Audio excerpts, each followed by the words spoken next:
Welcome back to Chopped Green. It's been a while. It has. It's been actually a long hiatus. Yes. That's a big word for you. Hiatus. Wow. Word of the day. Word of the day. Ha ha ha. No, we've been on we've been away for a long time because last week it was so crazy because I as you might remember, had to drive all the way from you to Luke. Yep. Or vice versa, and You've been making the rounds. I was a busy man, sacrificing your life for this podcast. So it was last Monday. It is now the following. What are we in today? Tuesday. It's Wednesday. Wednesday. It's a time warp. But really, driving all that way, it was so long ago. So the beginning of last week. Yeah. So now we are back. I feel like I don't even know you, man.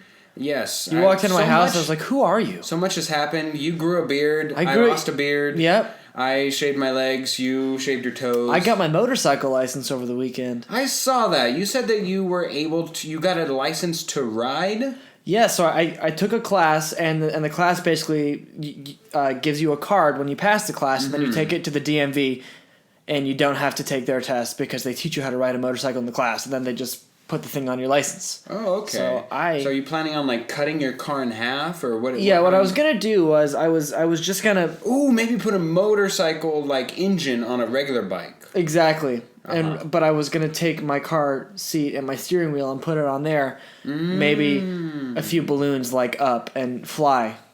Really, everywhere. At that point, are you flying or are you more hovering? Because you'd have a hover bike. Floating or levitating? That is it's really not flying. It's more of a hybrid.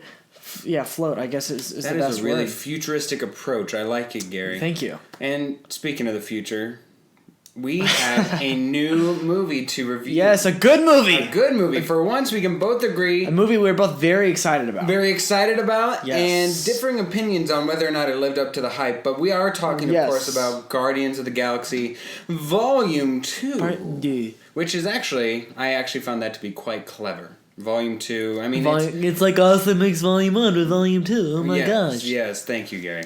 Thank you for that awesome... Marketing is fun. Yes. So let's go to the cast list, of course. Playing Peter Quill / Star-Lord, Christopher Pratt. Is his real name Christopher? Yeah. Or maybe it's Christine, but I think it's Christopher. Christine. Yeah, sing for me. Christine Pratt.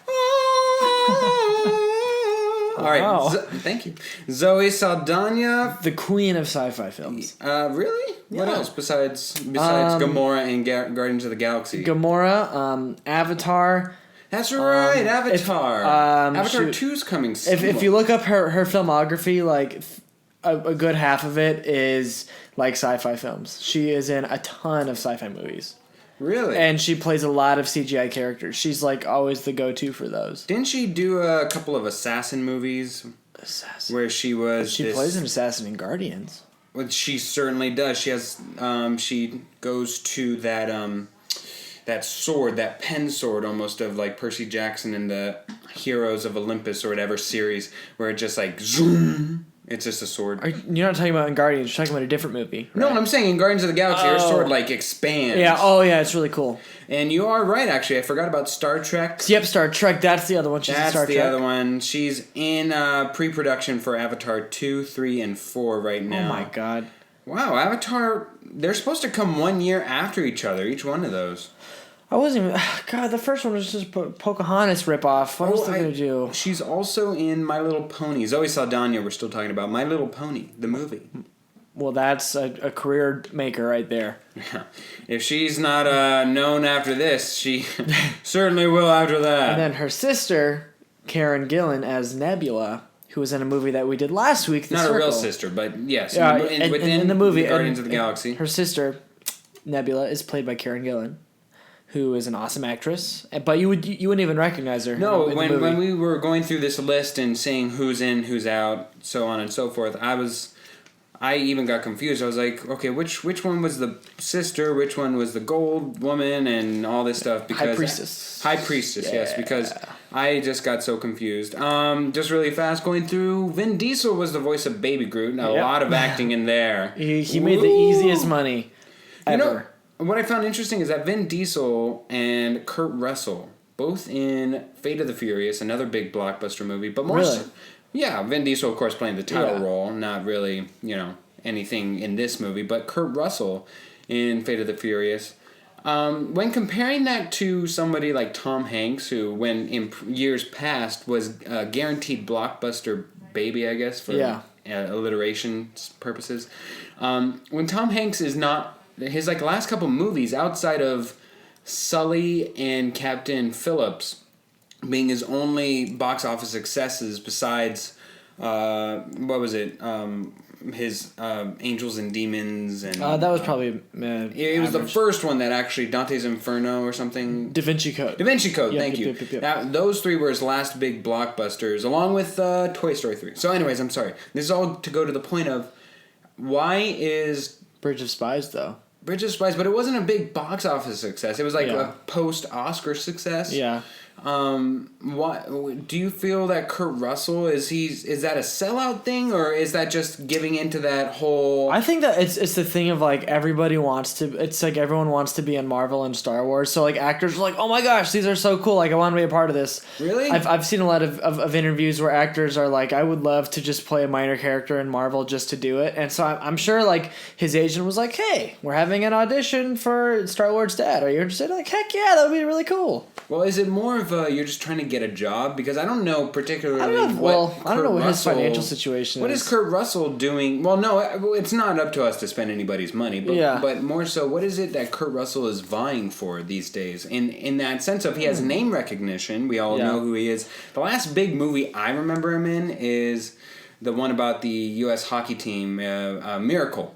That was like 10, 15 years ago. That's the last big movie I remember him in. You know, he was like a headliner in that. Yeah. But outside of that, he's kind of played bit roles. In this particular movie, he plays Ego, the dad of Peter Quill, Chris Pratt's character, and really takes over and plays a more than justifiable job in my view. Yep. One of the better Marvel villains. I would say for sure, because it's spoiler alert. He's a villain in this movie, guys. He's the devil in disguise. Oh yes, he is. But when we go to, but I'm still wanting to compare just because I find it an interesting topic. Mm-hmm. When we're comparing it, will we ever see Leonardo da Vinci, Leonardo DiCaprio? You mean? Well, yeah, I don't think we'll ever see Leonardo da Vinci in a blockbuster film. It's like, I don't know, is that guy still alive? Is that guy, I thought he died like 3 or 4 years back. You know, for Give Me 5 later on, I was really contemplating doing a really morbid game of, is he dead, is he alive? But I thought, you know what, probably going to stay off of that just for this week. Maybe next week if we get some We just reaction. got through 2016, man. Everyone died. I can't handle it. That's true. It was a rough year. But will we ever see Tom Hanks, Leonardo DiCaprio, people of that acting guild who really consider themselves the actor's actor, maybe even Denzel Washington, will we ever see them in big blockbuster films such as like Star Wars, Star Trek, Marvel? Like more of the popular action movies? Because we've seen people cross over, like maybe Benedict Cumberbatch is probably the closest I've seen. Yeah. Maybe Robert Downey Jr., but you still... Robert Downey Jr. had his second coming because of Iron Man. Because of Iron Man. It wasn't necessarily... So the guys who are considered like the most prestigious actors are, like... Yeah, while we're still in that Leonardo DiCaprio Hanks, run, Fassbender, guys like that. Well, Fassbender I can definitely see make that crossover. I could even see him doing something as campy as James Bond and doing a justifiable job. I wouldn't take any less respect off of him. It wouldn't surprise me at all. I would actually probably say Tom Hanks before Leo would do it. Just really? I don't know. I just get a vibe from Tom Hanks that he would reach a point in his career where he's like, man, you know what? I want to be in an action movie. Now, he's already affiliated with Disney with the Toy Story, so there are somewhat connections. And I'm sure that anybody would love to have Tom Hanks in their movie. Oh, I'm sure if he were willing at a certain price point and everything in the stars were to align, he would. I don't know if has he ever played a villain? He's kind of always been typecasted himself as the protagonist person. In The Circle, which we saw last week, he was kind of a villain, I guess, in a way. It was an eluded villain. It was really just he's part of the corporation. Yeah. So honestly, like with Leo, he spent so many years Oscar chasing that now that he has it, I think because he's really big on like environmentalism. Mm-hmm. Leo will probably spend a lot of his time funding environmentalist policies and stuff. I would take a step back from acting. Yeah, I think that since he's reached that point, everyone's like, yeah, we respect you. We know. I think kind of like the Joaquin Phoenix role of just take a step back and reconsider. I don't think Leo would do it. I think Tom definitely would, though. Yeah, and when we see Kurt Russell, I think that it gets to another point of how far we've come with animation and graphics and all that. So when we open up the movie of Guardians of the Galaxy, and when he's like really yes, young, and it takes place right at the beginning of the timeline of within the 80s and or maybe even within the 70s. 70s, I think. Actually, no, 80s because all that music is like,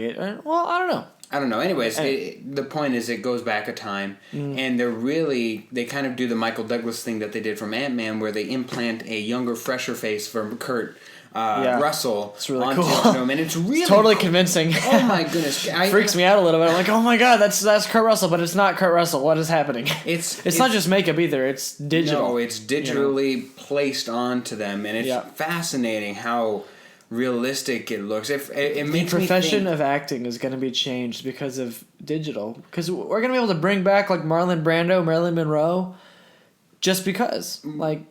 Just because you need their names and likeness, their recognizable brands under themselves.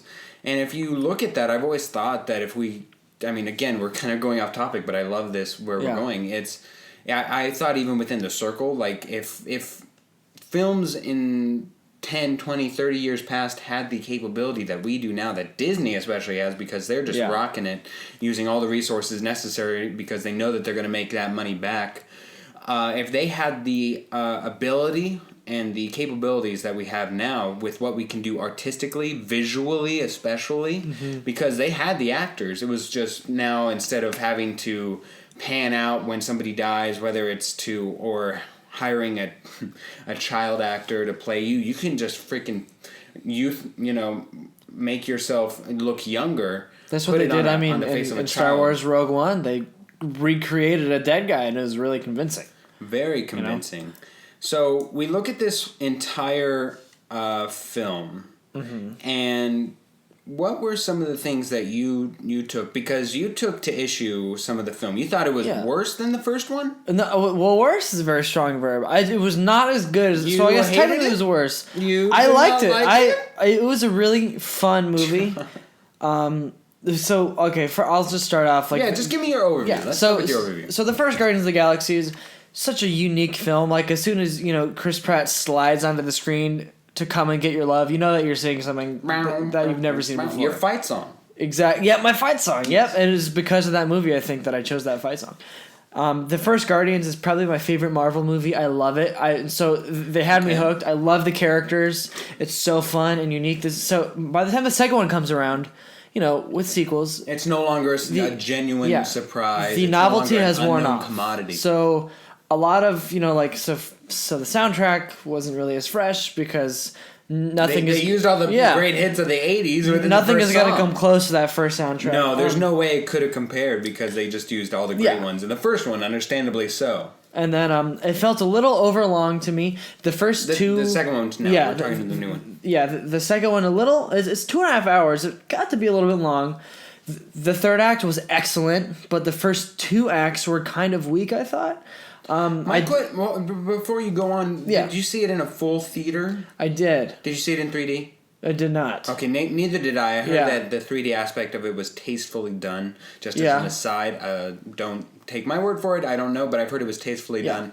But you did see it with the full audience? Yeah, and that always brings great energy because the humor and the writing in these films is great.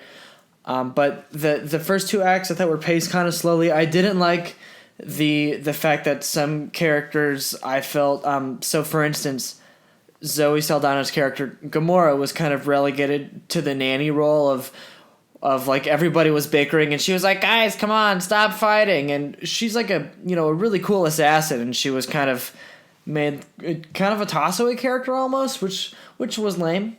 And then Chris Pratt's Star-Lord's main storyline with him and his father was made as the main storyline, which I actually thought was the weakest, because I think that when it comes to emotion and being a good actor, Chris Pratt just doesn't have it. So in Wow. those moments, that's right. You have a problem with him. You thought he's one of the most overrated because actors. he's a great guy when he gets to do his thing and just be fun. He's a great action hero, but like I think his acting skills are really flat and really unbelievable, and he doesn't really have good emotional levels, I don't think, and so he can't hang in those emotional moments. But so those are my main things.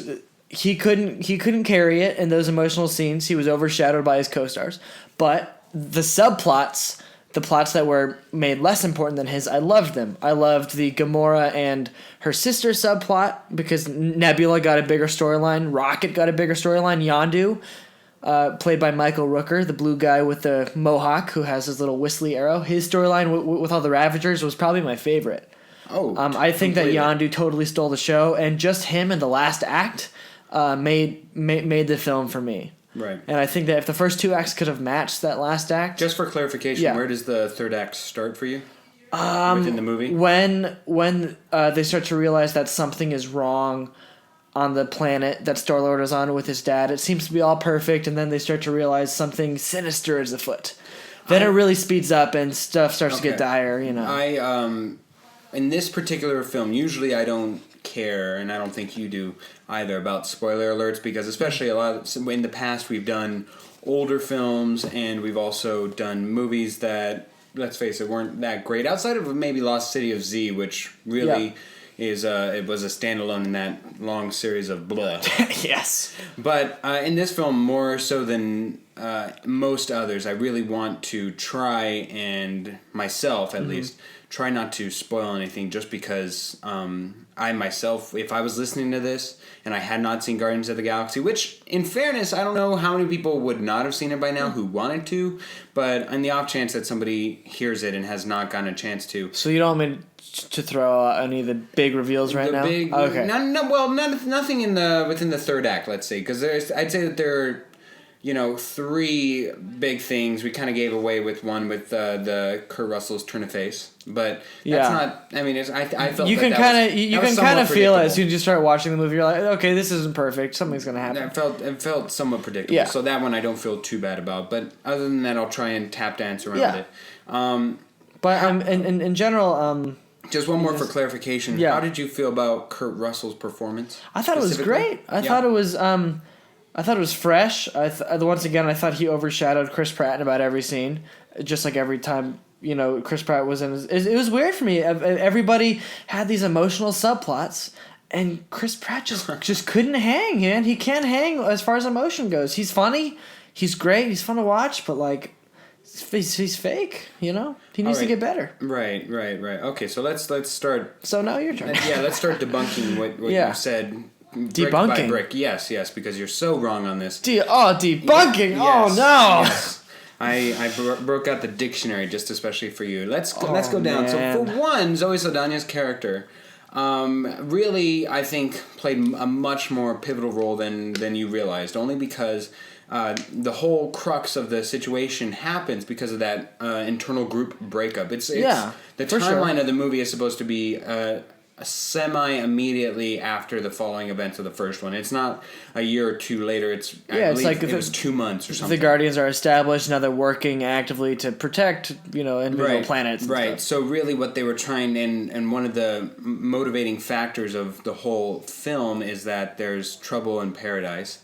And it's really trying to find each person's inner dialogue of how do we get together as a group / family, what have you. And I felt that Zoe's standoffish behavior, as well as that semi-glue person to bring it all together, actually worked favorably in that role. I think that she had a bigger role in the first place, and if you really highlight her again. In an ensemble movie that this automatically is, because it's Guardians of the Galaxy, plural, there's a whole ensemble, and really when we look down the list, I mean there's at least 10 people here that each deserve their own screen time, really, outside of maybe Vin Diesel as Baby Groot. I don't know if you need... I am Groot. I'm Groot. I am Groot. Yes. But when they all deserve their own time, I feel that you can somewhat minimize Zoe Saldana and Chris Pratt, which I felt like they did, and I thought it was tastefully done, because they had focused on them so much in the first movie. So now following up in this one, I was happy that they actually didn't make this one all about like romance in between Again, them. yeah. I was not looking forward to a dumb romantic subplot, and they didn't really have it, which was a good choice. good choice, good writing choice. Family dynamics work better than romantic subplots. Yes, I think, and so now we get into the whole crux of the issue. Kurt Russell as the villain, I wholeheartedly agree with you. I loved his take. I'm glad. I think what really makes any superhero film is the villain, more so than the hero. If you have a lame villain, your movie's just going to be mediocre at best. Right, and in that respect, Chris Pratt and Zoe Saldana, well, more so Chris Pratt because you've really been bagging on him, is in my mind a placeholder. He serves his own purpose, and really, again, in a group setting like this, everybody has their role, and really, I think you're shelved into that role. You can't really break out of that per se. And so when he fulfills that one side that we need him to, it's perfect. And when you have to really highlight and elevate yourself as an actor when you're playing a villain, because not only do you need to be viable, you need to be hateable. You need to be somebody that the audience... Hateable, but also likable, because audiences have to empathize somehow. As a villain? Well, yeah, I think if you're playing a villain, the best villains are ones that, like... You can see their point, maybe? Yeah, and are just, likable, because in the first 2 acts, you really, really grow attached, and you start to like this guy. Which I was like, I wish he was my dad. When they first meet, and I don't know that we ever addressed this, but Kurt Russell plays Ego. It's a living, humanized planet. He is a form. Celestial, which is almost like a god. A god. And really, when I've seen interviews with Kurt Russell about this particular role, that's how he saw it and how he was playing it was as a god-like figure and a god. And he is also the father to Chris Pratt's character, Peter Quill. So that's the correlation there. And they have this scene between the two actors that is just a true emblematic scene of the whole entire film franchise. Which one? Where they start playing catch with a little ball Chris of Pratt energy. Creates this little ball of energy. Yeah. Under the direction of Ego, Kurt Russell, and they then begin to play catch. Because Chris Pratt has said earlier in the film, I never got to play catch with my dad. Yes, well, look. And now they're playing catch, and I really just thought it was so incredibly. It was a cute moment. It was cute. It was a cute moment. Funny because they realized that this is going to be cheesy. It was so cheesy, but it was purposeful. But they never directly addressed it, and I'm glad that they weren't like, let's play catch. Yeah. That what they did was they just began to do it. Yeah. And I really think that was true and honest. I started laughing, but I wasn't mocking it. I was like, oh, this is funny. No, and it was meant to be, and they knew it was going to be, so they were just like, let's cheese it up. And both of us go like, great. huh, huh. So, with Kurt Russell being that humanistic person, I'm really glad that he was able to do justice to a villain and to really give you that insight into somebody's mind. Yeah. And also, I've really, really appreciated with the writing of this how James Gunn is such a great writer. Oh, yes. It's terrific. I really appreciated how he became an instant villain in within the film, because really there's this reveal, right, of why he is the hated person, or why he is instantly a villain within this film. Yep. And the reasoning is not fake. It doesn't seem forced even. It's genuine, and I feel that you automatically empathize with Chris Pratt and his decision to go against his father. Yes. But in a weird and sick and twisted way, Ego's logic makes sense to him, and you can understand why it makes sense to him. As a third party, which in the audience is. And that's why he's a good villain, because you're like, well, what you're saying is terrible, but it makes sense in your situation in an awful way. And that's why I thought he was a good villain, too. Right. And as somebody who grew up without a father, personally, I'm talking now me personally. Yeah, me too. Yeah. I cannot say that I've ever seen a film, and maybe that's just I haven't seen every single movie, but I've never seen a film do the no dad storyline as well as this movie has. And I'm not one to give a cheap tier to, such as Marley and Me, or if just somebody dies at the end, it doesn't really affect me. As maybe that's just me being desensitized or jaded from watching so many movies and just seeing it coming or whatever. Yeah. But towards the end of this film, how they come to the conclusion of really the Kurt Russell, Chris Pratt storyline of the identifying who you are as a man without a father, and how that all turns out, I really was emotionally struck, and it's that.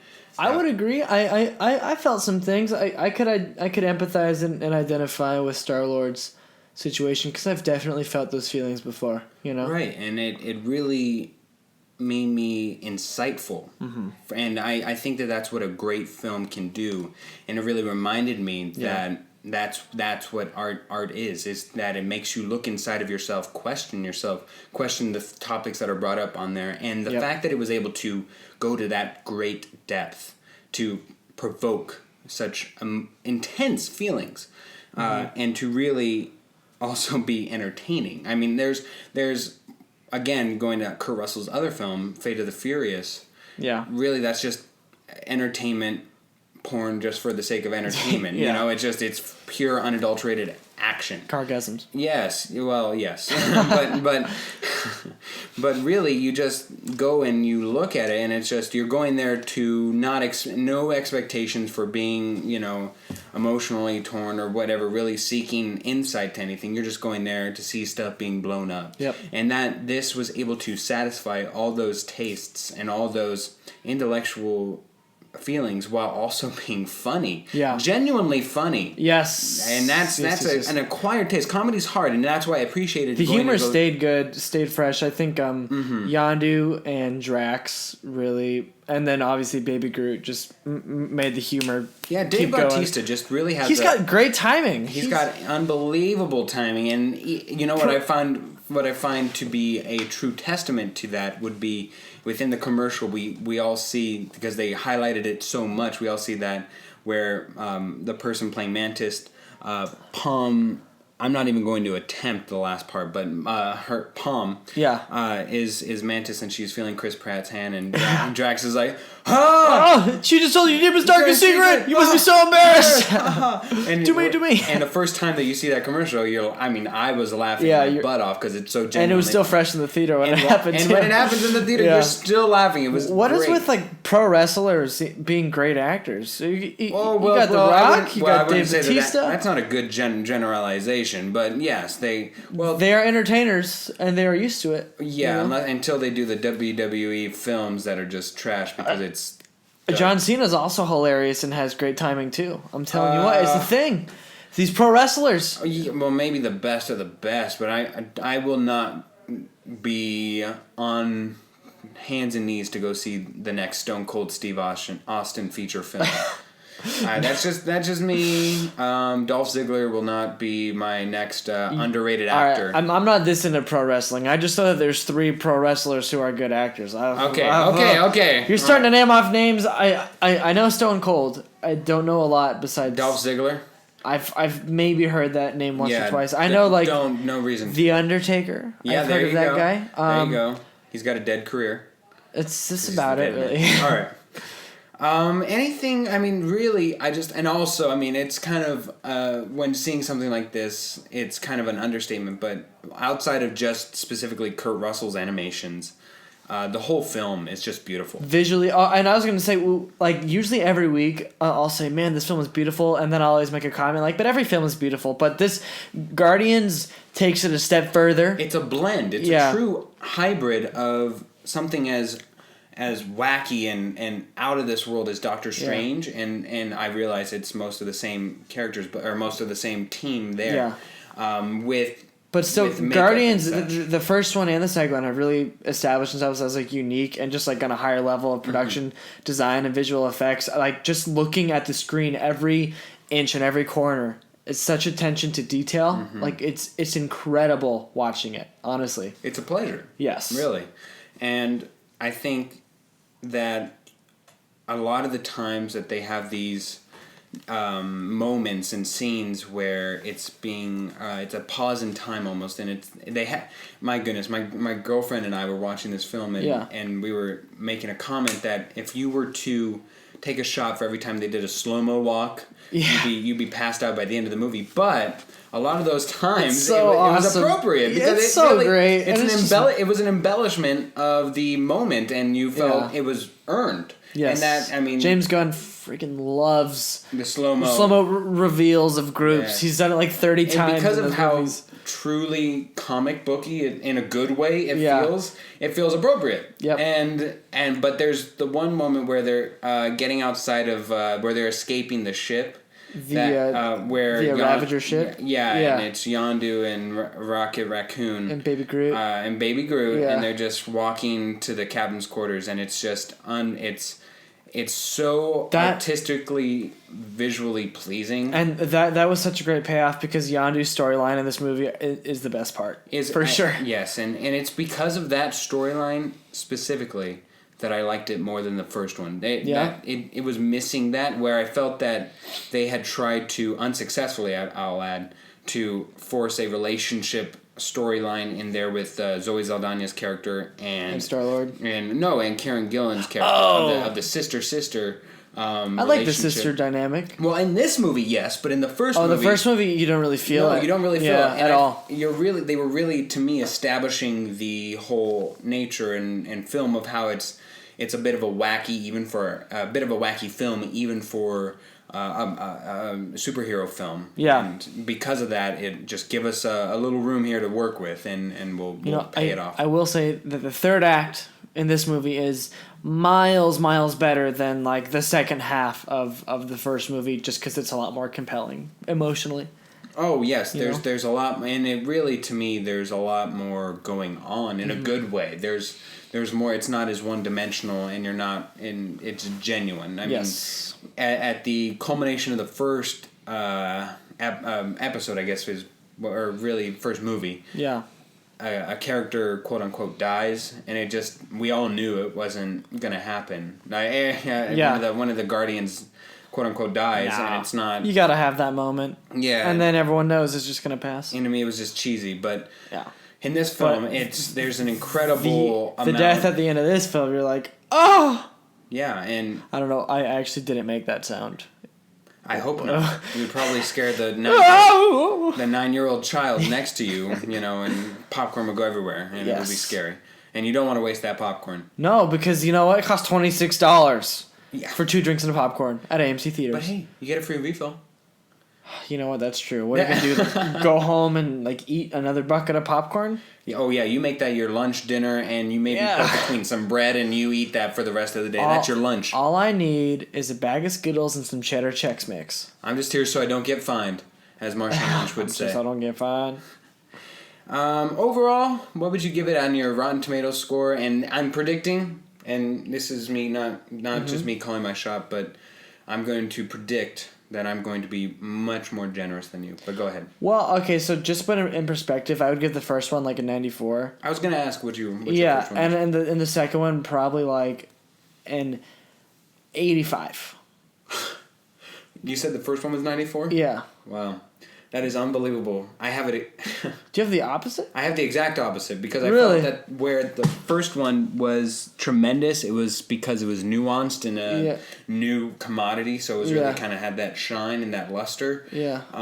But you take that away and you kind of re-go through it and you watch it again without the shock and awe of like, and it's not like, it doesn't have like a lot of emotion behind it. No, it's just the fact that it was the first one, kind of like Avengers, the first one. Yeah.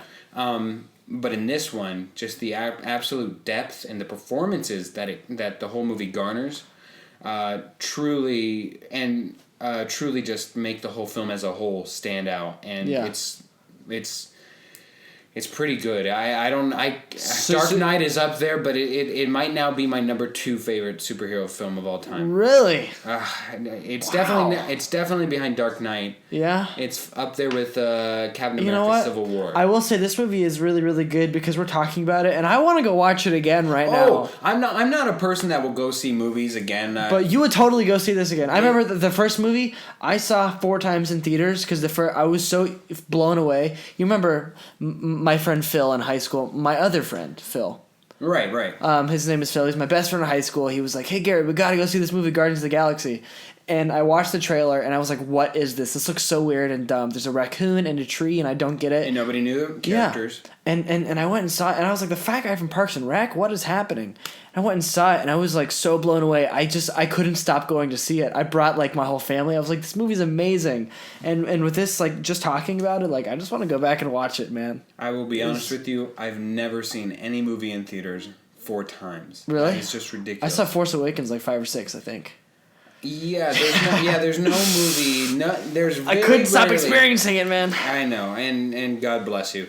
There's just, for me, it gets a bit redundant, and that's just anything in life. But not Guardians of the Galaxy. This is one of those few standalones of a film, and I feel like that offers credibility because if I really don't do it to anybody else, but this film deserves to be seen again in my eyes because it just really. I felt like I missed a lot too because of just a lot of things are just grabbing your attention. You always discover more things the second and third time. It's almost more fruitful those times. Yeah, you know? because even knowing where it's going, in a film like this, I would want to say if I go see it again, I would want to look at Kurt Russell's acting performance, only because it's hard. When you see a film again, knowing that a character is going to do a turn face at some point in time. Let's take Frozen as a really bad example. I've read articles that said that they wanted the Hans. Yeah, Hans, who turned out to be the villain in that movie. They just threw him in literally in the post-production as to be the villain of the movie because they realized, what, these sisters have such a good chemistry. We can't. Because they planned on having the Ice Sister be... Elsa? Elsa, yeah, they planned on her... She has a name, man. Yeah. Queen Elsa, okay. Yeah, and sometime in summer I'll care about it, but... In summer! Yeah, but they had planned on her remaining to be the whole villain the whole time, and that be kind of the whole story arc. But then they realized, hey, she's too good. We can't, she has to be a protagonist. So they just, at the last minute, changed it to be Hans. And so it feels really forced, and you don't see it coming because they didn't write it to be really, I did not know that. Yeah, and that brings me to, and when you're an actor and you're not animation and you're not forced to do whatever creators do to you, I would like to see if you are able to subtly hint at your deception without being obvious. And it's a really fine line. But to really just kind of give a subtle wink to the audience of your inner character's thoughts without belying your true position to other characters within the film. So that would be my only point of recognition that I would specifically narrow down on. Yeah. So your score is reversed. You would give the first one like about an 85 and the second one like a 94?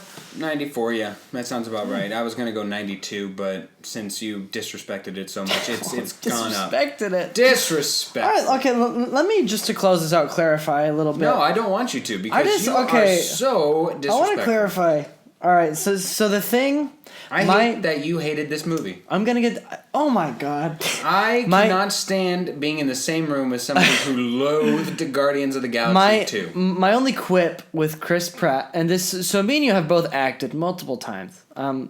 We can spot, acting idiosyncrasies and stuff. You and me, right? Yes.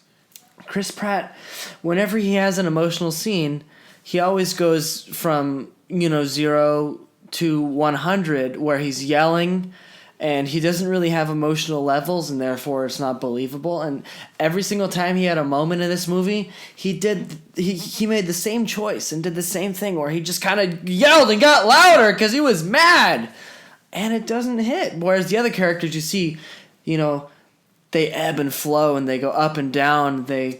They find nuances where he doesn't. He just tries to hit the raw emotion, and it doesn't work. And so I just need. I think he's good, but he can't carry those scenes yet. I just need you to accept him for what he is. I accept him for what he is, for sure. No, you do not. You see, he's a great comedic leading male. For sure. He is a bloodhound, and you want him to be a kitten. Just let him be. Let him be. I love Chris Pratt. I feel bad. No, you do not. Trash talking him. I love the guy. I love Parks and Rec. I love Guardians. How dare you, sir? I'm going to write a fan letter to Chris Pratt and say, if you no, ever don't see this tell man him. If I ever meet street, him, slap him. He can never know about any of the things that I've said. I will tell him personally. No, don't tell him, man. I will write to his wife. No. And say, listen. Don't tell Anna. No. Tell your husband, that wonderful man that you chose to marry, tell him that there is a man named Gary Boucher, and that he thinks he's awful, and give him. We have to delete this. Chris Pratt can never know that I said bad things about him. Yeah. Well, I'm going to email this directly to his inbox, and we will see. God. Who is laughing last, sir? Who's laughing now? There you go. And speaking of laughing, a lot of good times coming up, and Give Me 5. Give me 5. Let's do it. All right, here we go. Time for some personal rejuvenation? Visit Aquarius Salon's award-winning stylists and get ready for summer. They do color, cuts, and highlights for your everyday wear, as well as services for proms, weddings, or any special events you have scheduled. Visit Aquarius on the northeast corner of Bell and 51st. Call 602-978-1774 for your appointment. Again, that's 602-978-1774 on the northeast corner of Bell and 51st. And tell them Philip from Chopped Green sent you.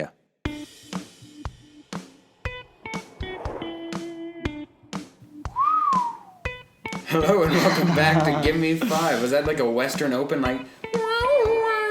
Wow, wow, wow. Oh, there's a tumbleweed just floating by. Draw. Draw, boy. I'm Mary Poppins, y'all. Mary Poppins. Yes, that was funny. Yes. That was one of the funnier moments of the film. I'm Mary Poppins, y'all. All right.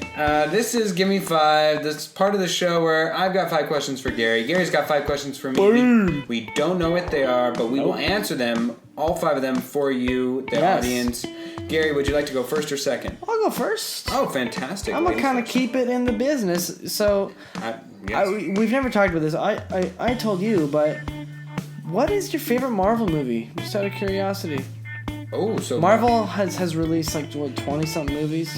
This I don't know why I'm asking this, but just for clarification's sake, are you also adding, let's say, the X-Men and... No, I'm just saying like these Disney new Marvel. MCU movies, yeah. Okay. Yeah. Because, again, I don't even know why that's worth clarifying. None of those would qualify. No. Oh, well, no. Those are all Fox. Yes. Yeah. All right, so what's my favorite Disney movie? Disney Marvel. Disney Marvel movie. Yeah. That's a very different question. Disney Marvel movie, I think...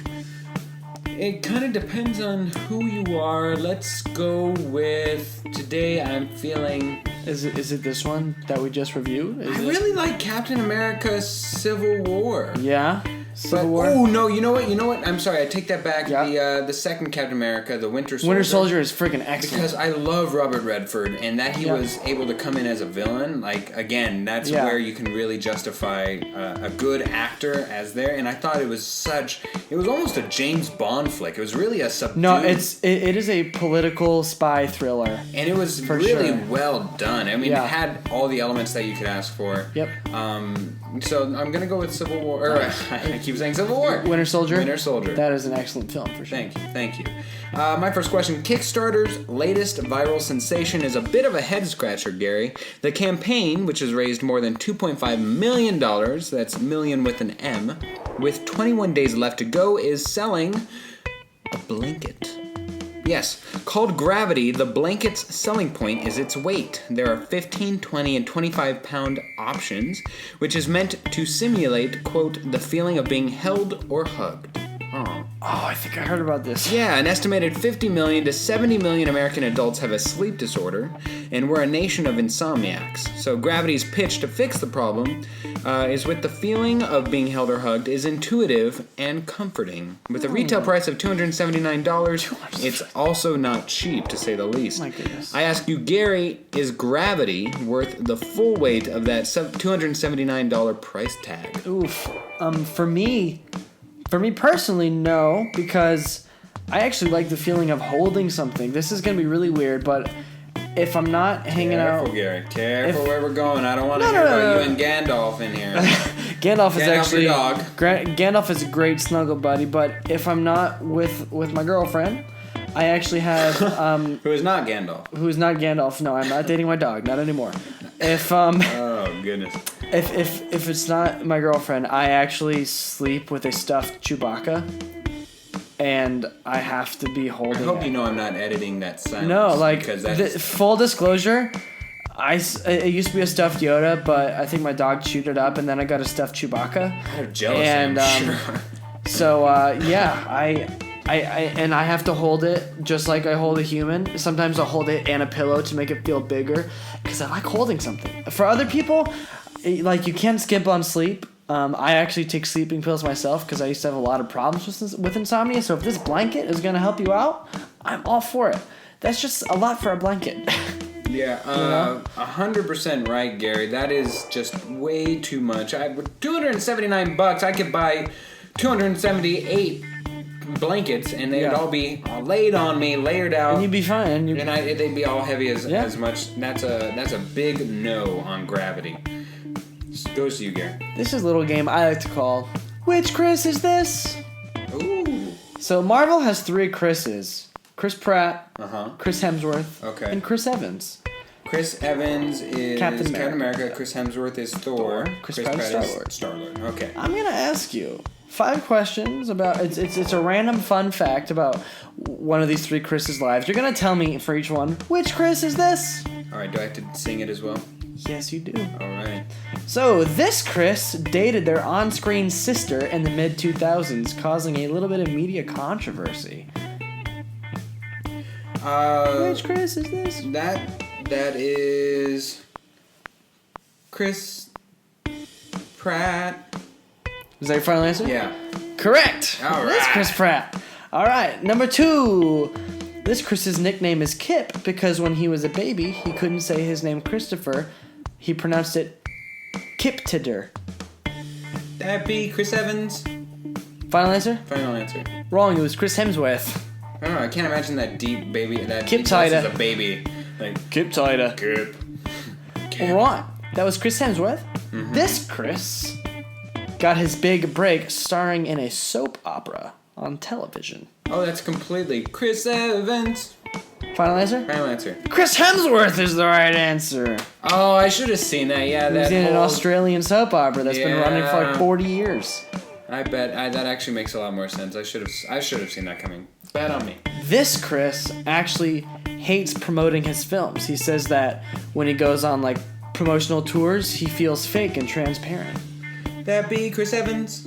Correct. That is Chris Evans, who I after this research, he's like a super introvert, and he doesn't even like super love acting. He just does it because it's made him successful. Isn't that crazy? Yeah, I think I've seen some stuff of that for his tours on Captain America. Yeah. Last one. This Chris was paid the grand sum of $300,000 for his first Marvel movie. It has gone up since then, but his first Marvel movie, $300,000. Ooh, for his first Marvel movie, see, I'm struggling to remember when Chris Hemsworth came on. Was that a standalone Thor movie, or did he come along in His first was Thor. His first was Thor. Yep. Actually, I think he was in an after credit scene in like Iron Man 2. That's what I If you're gonna thought. get technical, but I mean, okay, I'm not gonna mess with you like that. Yeah, Just yeah. The No, first I didn't movie. think of that. I'm just trying to think of where they were, because if somebody comes along in the middle of an Iron Man movie and it's like let's say the Black Panther in Civil War. No, it wasn't anything like that. Right. So let's say, I think that would be Chris Pratt. Think it's Chris Pratt? Yeah, final answer. Chris Pratt. Final answer is wrong. It is Chris Evans. Captain America, the first Avenger. He was paid $300,000. And he has made a lot more since then. Oh, yes, I'm sure. I pass the ball to you, sir. All right. Gary, in honor of our most recent film review, I have found a pointless, emphasize pointless, BuzzFeed quiz titled Put Together the Ultimate 80s Mixtape, and will reveal which Guardians of the Galaxy character you are. And we are going to have you take the test right here, Gary, and compare your answers and character to mine. Are you ready? Let's do it. All right, here we go. For your first question, I need you to pick an opening track, all right? We got 6 selections for all of them. First one is Lady Stardust by David Bowie, Push It by Salt and Pepper, Eye of the Tiger by Survivor. I'm going to stop you right there. I'm going to pick Back in Black by AC/DC. Oh, Back in Black. And then also, just for the audience, there's When Doves Cry by Prince, and then Come On Eileen by Dexy's Midnight Runners. All right, Back in Black. Back in Black. There we go. Moving on. We got Pick a Rock Song. It's Bon Jovi, Living on a Prayer, With or Without You by U2. That's coming up later in Give Me 5. Pour Some Sugar on Me by Def Leppard. Sweet Child of Mine by Guns N' Roses. Another One Bites the Dust by Queen. And then I Want to Know What Love Is by Foreigner. Which one is the Pick a Rock Song? The first guitar riff I learned was the intro to Sweet Child of Mine. I'm going to go with that one. All right. Next one. It only gets harder from here, Gary. Pick a Madonna song. Oh, jeez. Like a Virgin, Like a Prayer, Papa Don't Preach, Live to Tell, Open Your Heart, Vogue. Let's just go with Like a Virgin, because I like Weird Al's Like a Surgeon. Okay, fantastic. And next, I need you to pick a pop song. Take On Me by Aha, Sweet Dreams, or Made by This by the Eurythmics, All Night Long by Lionel Richie, I Ran So Far Away by A Flock of Seagulls, Jump by Van Halen, Super Freak by Rick James. I'm actually going to go with Take On Me. Take On Me. All right, good. All right, this is going to divide the nation. Pick a Michael Jackson song. PYT, Thriller, Billie Jean, Man in the Mirror, Smooth Criminal, Don't Stop Till You Get Enough. Wow. That is a tough one. This is a tough one. This is all vintage Michael Jackson right here. Thriller, I love the dance, but I don't love this song as much as some of those others. I'm actually gonna go with Smooth Criminal. Smooth Criminal. I chose Man in the Mirror for that one. Gotta love the choir. I'm starting with a man in the mirror. Jamona! Alright, pick a one-hit wonder.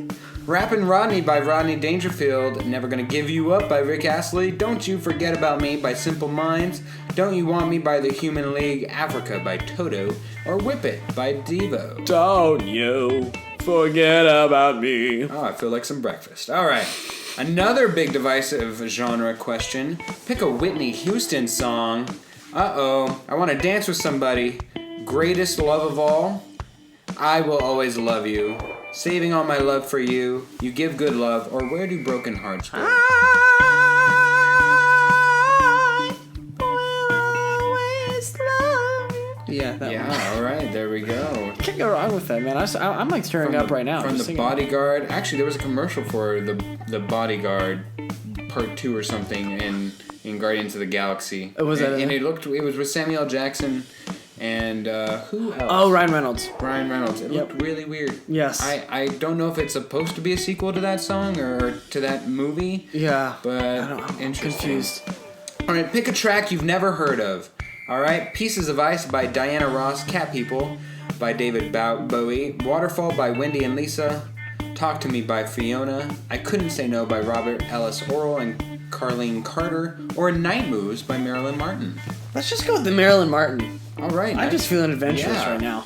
All right, you got Rocket. Yes. Yeah. Love Rocket. You have a plan for every situation, but you tend to just go in guns blazing. Bluns gazing. Bluns gazing. You're proof that the best things come in small packages. I don't think that could have been more opposite of you. My laptop decal is Rocket sitting on Groot's shoulder, shooting his gun into the Apple symbol. It's really cool. That's awesome. I got Nebula for those of you dying to. You got Nebula? Yeah.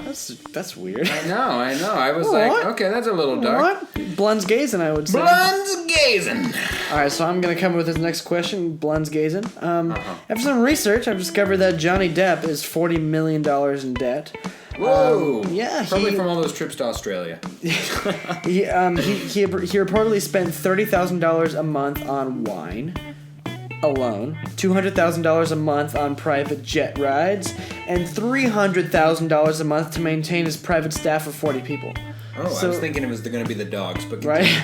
So if you were super rich, Phil, what would you spend $300,000 a month on? Oh, a chain of QT gas stations. Are you serious? Or maybe Potbellies.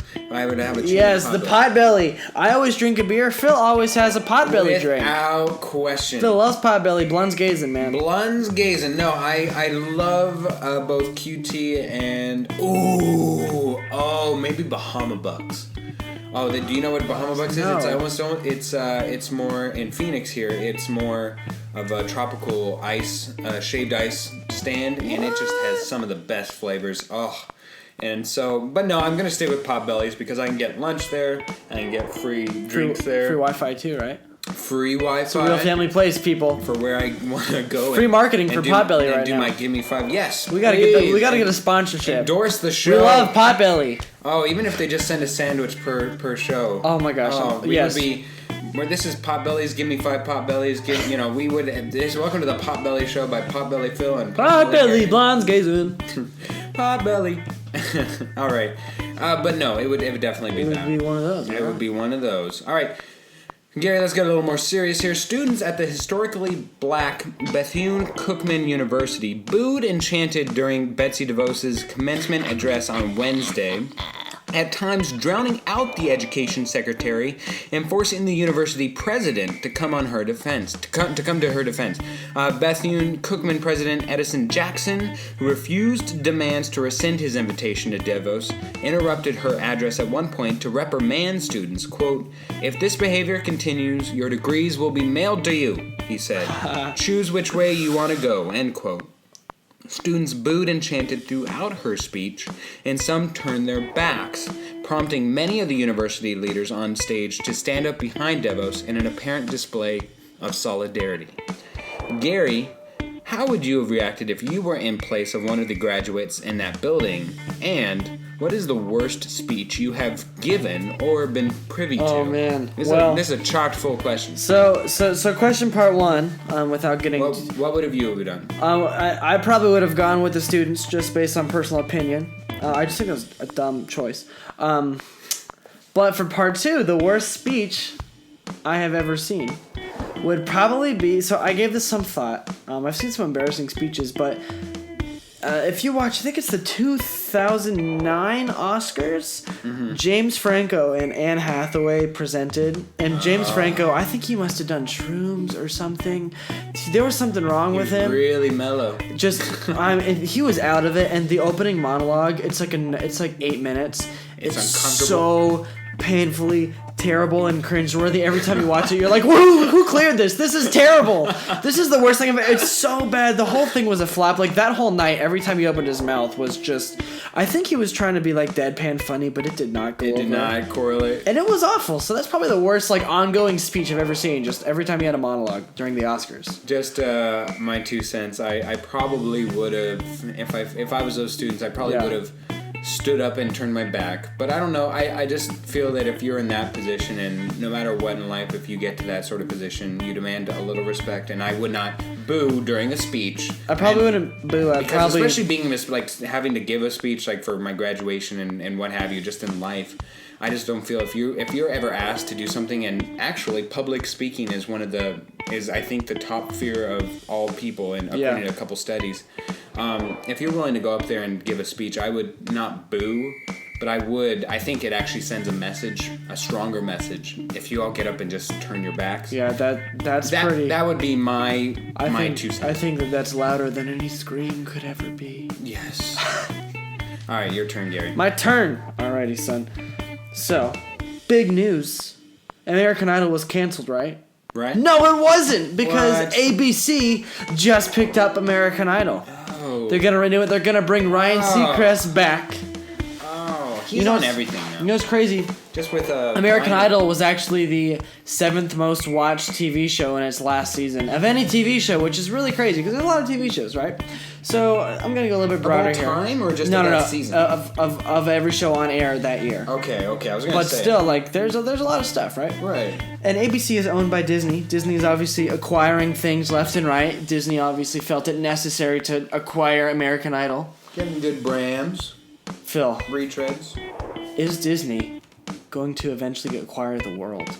is Disney going to own the world in 50 years? They own sports. They own ESPN, right? Okay. They own Marvel and Star Wars, so they own like 2/3 of all nerddom. Mm-hmm. They're owning entertainment in general. Soon enough, they're going to start investing in things like technology.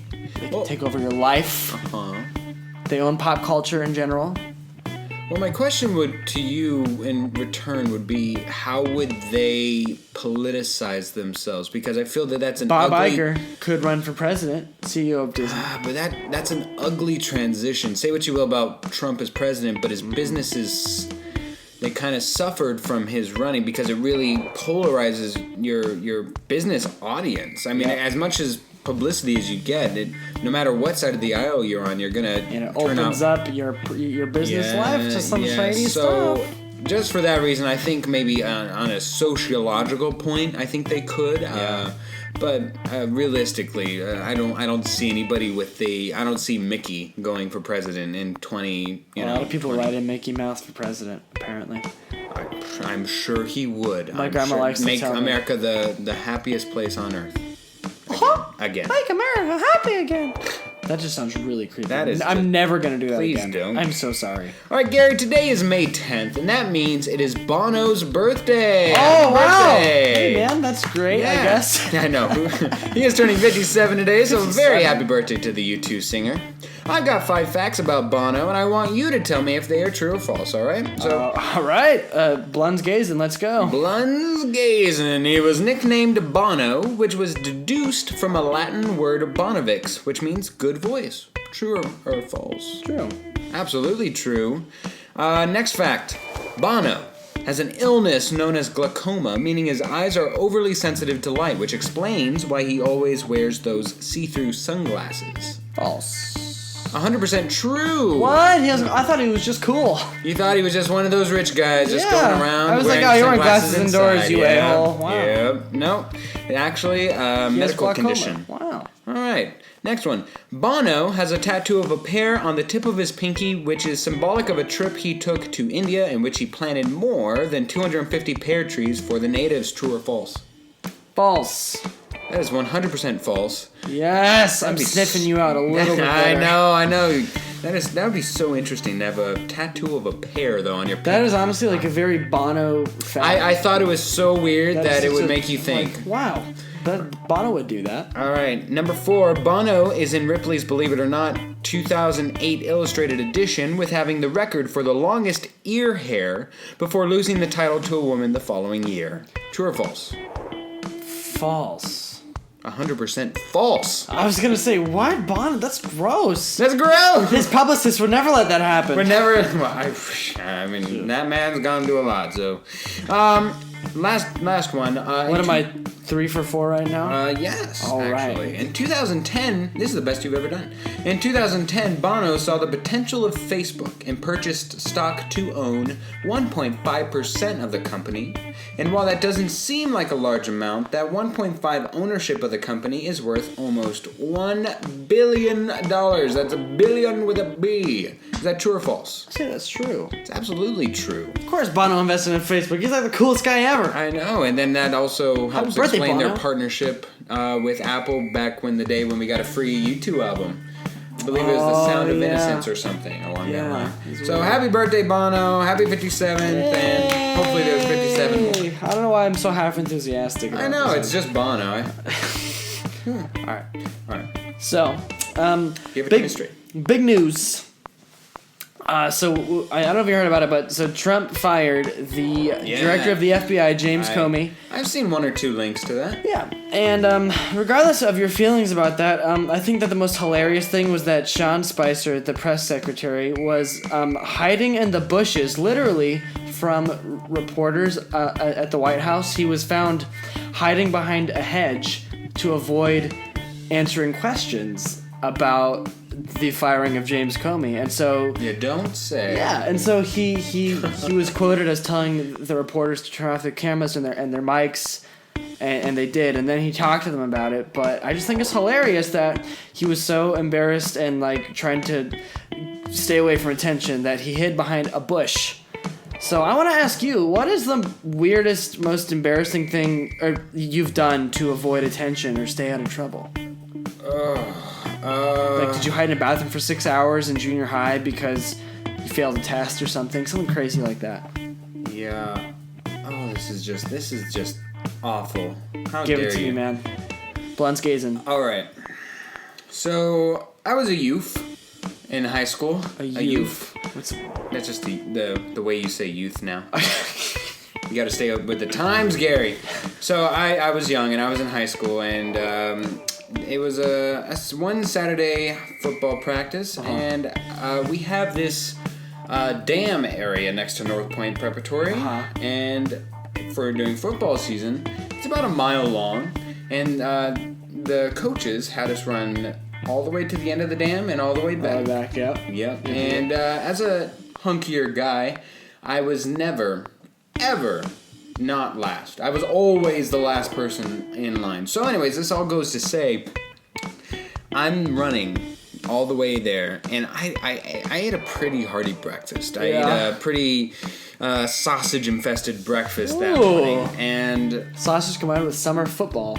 Running. And yeah, you're kind of foreshadowing what so I go and I make that turn. I'm a mile in, and I'm just, I'm cramping so incredibly hard because I don't even know how to tastefully put this, but I am needing to release some intestinal stress that I have acquired through all this motion and jogging that has loosened up some matter inside of me. Yeah. And so I turn the corner, and I'm like halfway. I'm in absolute purgatory. There's nothing. There's no porta potties. There's no, Jack in the Box. There's nothing. I am in the middle of this second half, and I am dead last. Like, everybody's gone beyond me, and I'm just slow anyways. But this is making matters worse. So I pulled off to the side, and I squatted. And I squatty pottied, and oh my god! I will be. Did you seriously? I am 100% serious. By the canal? By the canal. Oh. I didn't even have any TP or no, nothing. You had to go. I actually feel really bad for you in that moment because that was the most embarrassing thing I've ever, because I had to, as soon as that was done, while I felt utterly relieved, I now had to run again. Yeah. I still had to run. So I mean, like, if something else was gone, I was already halfway there. So if I go any further, people start to see my figure in the distance. Like, oh, there's Philip. Why is he pulling off to the side? So I kind of had to be sly about it. And as soon as I got back, I went directly to the bathroom, cleaned up, and that was just awful. I'm so grateful that you asked this question. Oh my God. So you didn't think you were getting that, did you? No, I didn't. Yeah, so there's reason number. Yeah, that was. I actually have more than my unfortunate fair share of those kind of stories. So actually, I have one more. I don't know why I don't have too many. So, all right, my last question here, Gary.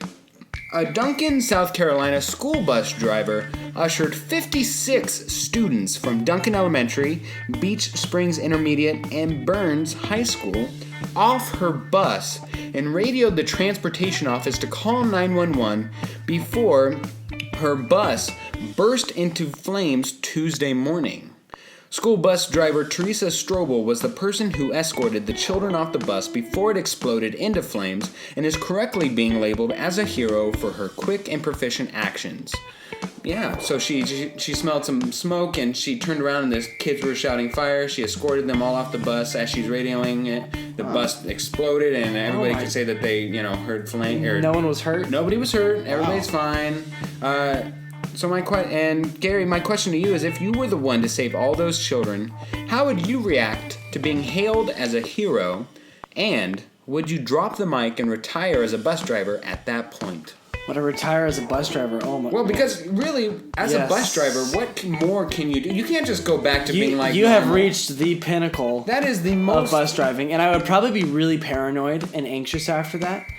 You know, Yeah, that's almost I'm like, why is my bus exploding? I don't want to do this anymore. I would retire from being a bus driver. I would find something else to do besides driving a bunch of young people whose lives are in my hands. I wouldn't be able to get that out of my mind after that. Yeah, you just always start smelling smoke. It started messing with you. I think of like exploding buses. Oh, that's just awful. I'm really happy that no one was hurt, but that would freak me out, man. How would you react to being hailed as a hero? I would roll with it. Maybe get some more followers. They interview on CBS, on a channel on CBS. Maybe I could get on NBC. Ellen. I've always wanted to be on Ellen. My mom's always wanted to be on Ellen. So you can go with my mom. Me and Caprice could go hang out on Ellen. Yes. And they'd be, Gary, how do you feel about saving 56 children? Oh, man. Well, Follow me on I'm Gary Boucher. I'm just here so I don't get fined. All right. So next week, we don't have Guardians of the Galaxy 2. That was last week. We have an interesting film. But we do have an interesting film. Yeah. No, it's not Snatched, the Amy Schumer one and Goldie Hawn. That, to me, looks absolutely awful. I like Amy Schumer. I'm part of the minority. It's not that I don't like her. In fact, when she did that movie with LeBron James, Trainwreck was fun. That looked good. Yeah. But this just looks campy. This just looks. You think so? This looks like a sellout movie for me. We are, however, going to go see King Arthur: Legend of the Sword. I'm trepidatiously optimistic about Charlie this film. Hunnam, Astrid Berger, Frisbee. Jude Law. Yes, and Jude Law. I'm very excited. I love the King Arthur legend. I was actually named after Gareth, one of the knights of the Legend of the Round Table. Fun fact. And I just hope that Guy Ritchie makes this not a boring film. And I don't think it'll be anything but boring. It looks visually going to be really stylish, kind of like how the new Sherlock Holmes were. Yeah, I suppose. As long as it's not, what's the word? Entertainingly boring, because we always say visually great. Yes. But as long as it's not entertainingly boring, I will be a happy person. Yes, and Charlie Hunnam really impressed me in Lost City of Z, so let's see what he can do with this very meaty role. This is his King blockbuster Arthur. film of the summer. Yes. So, he got his artistic one out of the way. This is his Now blockbuster it's time to one. shine in an action movie. All right. That's all for me. Gary, anything you want to plug? I just want to tell you guys about this amazing thing I've been doing for 57 years. You always want to just tell us. I love it. I'm sorry. This blog has changed my life in more ways than one. It's and called others. I've touched so many people's lives through Gare Bear Reviews, GARBEAR reviews.wordpress.com. I've got the best reviews in the business. I'm endorsed by lots of celebrities, even Jesus, he endorsed me. And come check out my website, become a subscriber. We're going to be getting some swag soon if we hit our lofty goal of 50 subscribers. Right now I have I don't want to reveal the numbers, but I have less than 5 and more than 2. So check it out, guys. All right, there we go. All right. And just as an aside, tomorrow we will be recording with Luke Wright, who is coming off of a horrible. No, not us. Just me. Okay. I meant Chopped Greens as a whole. Yes. We will be recording with Luke Wright, who is coming off of a horrible. Luke is going to be harmed. He's going to be embarrassed and physically prediction. harmed. If anybody has any tomatoes and is just driving by and they see Luke Wright, please throw them at him. He won't even be mad. Nope. He'll turn at first and he'll see that it's a tomato. He'll look back up at you and he'll just shrug and he'll be like, I know. I deserve it.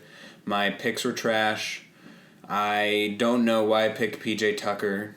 So he put all of his money on PJ Tucker. PJ Tuckered out. I don't know what he was thinking. I will feel so bad that I'm going to feel so bad that I'm enjoying it so much to punish him for picking the Raptors. Luke is a very hairy guy, and seeing him be waxed. Oh, so you're going to do waxing? Is that what you're going to pick if you win? Luke is so hairy. I think that I have to do it. Like waxing his stomach or something. You should wax an eyebrow. And I can't do that. He has to look professional. Not if he's going to London. That's true. People in London walk around with half eyebrows all the time. There you go. He'll fit right in. Such a natural English thing. You can just draw it in. You can teach him a life. You could just get it tattooed on. Tattoo! There you go. All right. Man. Hopefully he misses this part of the podcast. Sorry, Luke. Spoiler alert. Yeah. If nobody tell Luke, or if you want to, make sure that all of us see it. So Tell them on Twitter, Facebook, what have you. But for Guardians of the Galaxy Volume 2 and Chopped Greens as a whole, this has been Gary Boucher. And this has been Philip Amerine. Thank you so much for listening. We'll see you next time on Chopped Greens. Have a great day. Blunt's gazing. Bye.